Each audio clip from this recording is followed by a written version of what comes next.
So in uniform distribution, a commonly observed basically type of distribution among continuous variable is also known as uniform distribution. So for a continuous random variable following a uniform distribution, the probability of density is equal to all possible value. So what I mean by that is the uniform distribution, which is continuous, is one of the simplest probability distribution in statistics.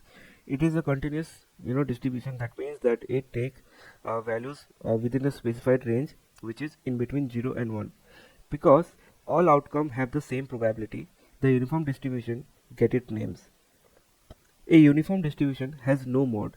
So in contrast to a normal distribution with a hump in the middle, or you can say a chi-square distribution, instead the likelihood of each outcome is equal. So basically, if so you suppose you have a deck and you have all the four different cards: heart, club, diamond, spade. Now if you draw, like suppose you are drawing 13 13 13 cards. Now they have equal chance to be heart, club, diamond, spade, because let's say four player is playing. Now if you randomly draw, obviously you will get 13, second person will get 13. So there is an equal chance of getting all the cards that we have in a deck. And that's why in this chart, as you can see, it is represented as a uniformly distributed. Same here. So basically, if I toss a coin, let's say head and tail, so the chances are equally distributed. So that's why head will come one time, tails will come one of the time. So it's like half and half. Okay, and that's why A and B are uniformly distributed. Another example will be, you are throwing a dice and you have six numbers, and obviously all of them will have equal number of chance of getting thrown. So that is what uniform distribution is. Next we have is normal distribution.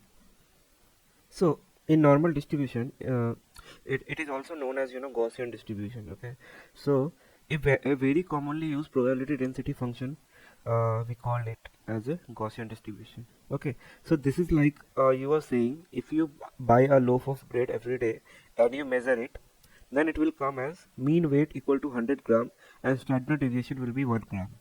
Now, so suppose for every 5 day a week, the weight of the loaf you brought that day will be within 99 gram, right?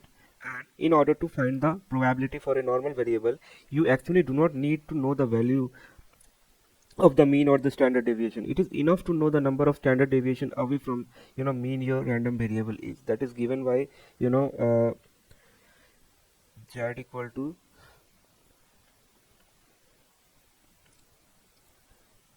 x minus by sigma. Okay, so this is what it is represented as, and it is also called as standard normal variable, or you can say z score. So for example, a lot of naturally occurring variable are normally distributed. For example, the height of group of adult men would be normally distributed. To try this, you can randomly pick data from your offices, and if you plot them using that data, it will show as this particular graph. Okay, so this basically means, so even if you plot them in a it is saying that 90% of your data, uh, uh, I mean your 100% of your data will lie in between three standard deviation. Okay, so what I mean by that is, so 68% of your data will be in between one standard deviation, 95% of data will be two standard deviation from the mean point, that is this, and then 99.7% of your data will be in between three standard deviation. Then only it will be called as normal distribution. Okay, and this is also called as 1 to 3 rule, or you can say it empirical rule, which basically means our data should look like this, then only you can call it as a normal distribution. Okay, so suppose our data is look like this, and now you have standardized it using standard deviation formula. So after that it will look like this, and this is also called a standard normal. So this is how you will be representing uniform distribution and the normal distribution. And obviously in real life, you will not going to see distribution like this. You have to make your distribution like this in order to go ahead and uh, you know do some analysis, and then you will find out that whether my data is left tail or right tail. Will going to go deeper in this particular topic. But just remember, our in our real life, not much information is normally distributed. It's like mostly you will see left tailed or right tailed.